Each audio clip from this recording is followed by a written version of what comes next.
বনাইছোঁ একাপ লাল চাহ। মায়ে যিহেতু এতিয়া গাখীৰৰ চাহ নাখায়, সেইকাৰণে মালে আগতে একাপ লাল চাহ বনাই লওঁ, তাৰপিছত মোলে বনাম গাখীৰৰ চাহ।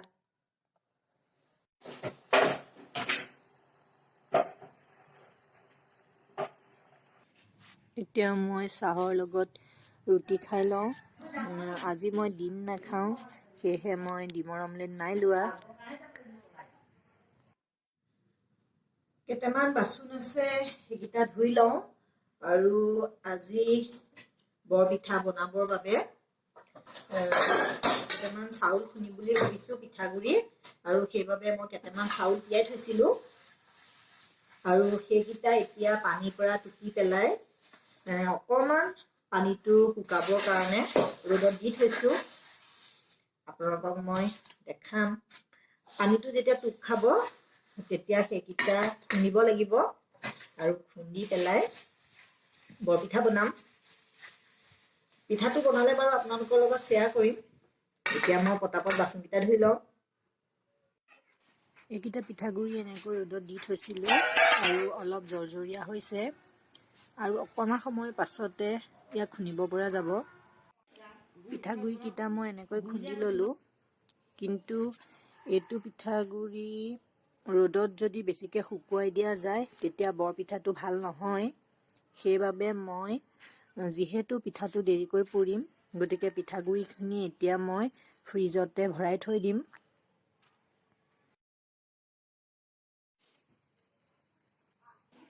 মায়ে ঘৰতে অকণকৈ কিবা কিবি লগায়েই থাকে। এইজোপা গছ আপোনালোকে চাগৈ নিশ্চয় চিনি পাইছে। এজোপা হৈছে টেঙামৰা গছ। ইয়াৰ গুটিটো এই অকণ হৈছে। ইয়াৰ গুটিটোৱে জেলি বনাব পৰা যায়, আৰু ইয়াৰে পাতটো মচুৰ দালি দি পেলাই খালে টেঙা তৰকাৰী মাছৰ সৈতে বহুতেই ভাল লাগে। মায়ে এইজোপা খিৰিকীখনৰ কাষতে লগাই থৈছে। খিৰিকীদিও পাত ছিঙি নি পেলাই পটককৈ দালিত দিব পৰা যায়। আৰু এইফালে লগাইছে বিহ জলকীয়া পুলি, আৰু তাতে অমিতা পুলি দুটাও পচাই থৈছে। ইয়াৰ চেহেৰাটো ভালেই হৈছে, কিন্তু সৰু হৈ আছে।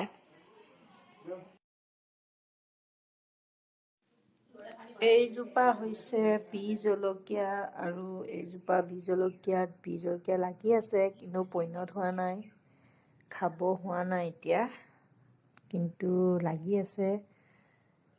এয়া বিহ জলকীয়া দেখিলে খাওঁ খাওঁ লাগি যায়। গোন্ধটোতে ভাত খাব পাৰি। এয়া লাগি আছে এইফালেও, কিন্তু পৈণত নাই হোৱা।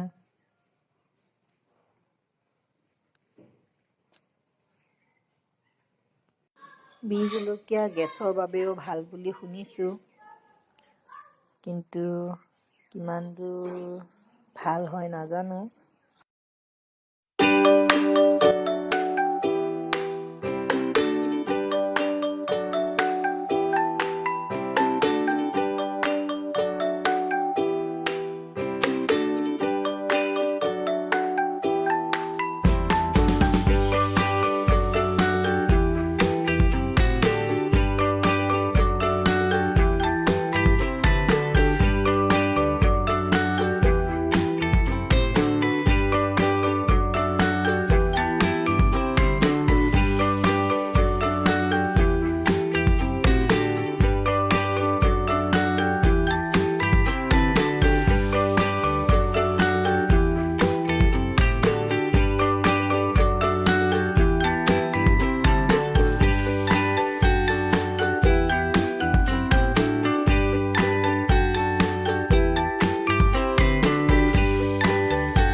ৰাবাব টেঙা পেটৰ কাৰণেও ভাল আৰু সকলোৱে চাগৈ ৰাবাব টেঙা খাই ভালেই পায়।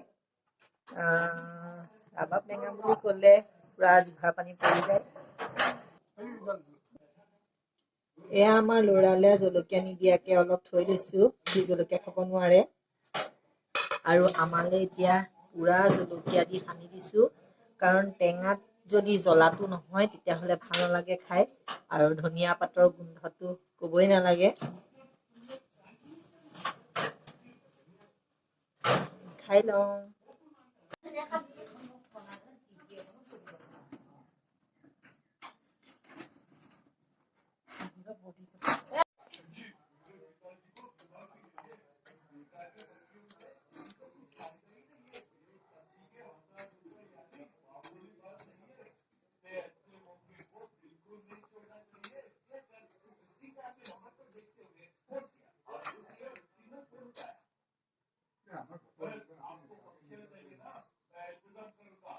কলপাতত খোৱাৰ মজাই বেলেগ।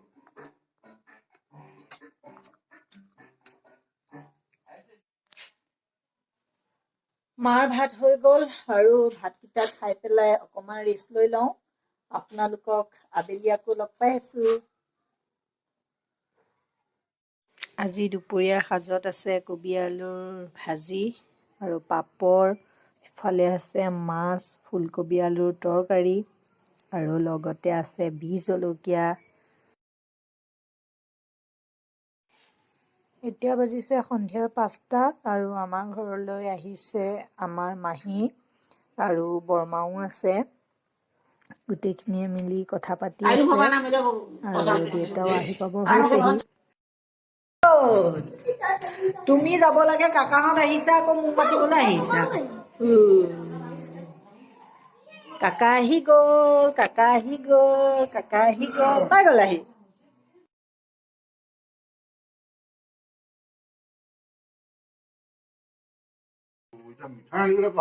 সেইটো নহ'ব দেই, আমি মিঠাই চাহ খাবলৈ ৰখি আছো, সেইটো নহ'ব।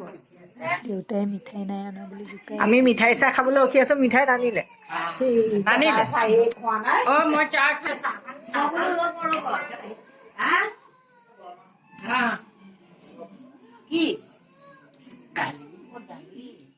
তাই আনিছে মিঠাই, কি কি আনিছে এতিয়া চাম।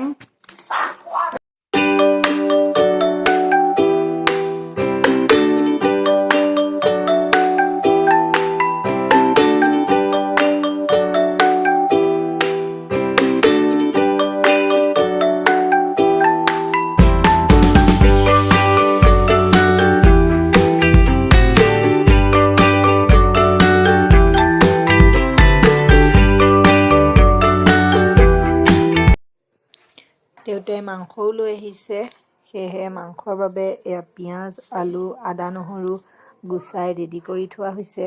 আজি দেউতা আহিছে আৰু দেউতাই খাহী মাংস লৈ আহিছে আৰু মই এতিয়া পাকঘৰত সোমালোঁ। খাহী মাংস বনাবলৈ মই এতিয়া ষ্টাৰ্ট কৰিছোঁ। আৰু অকণমান আপোনালোকক দেখাই দিম মই কেনেকৈ মাংসটো বনাইছোঁ।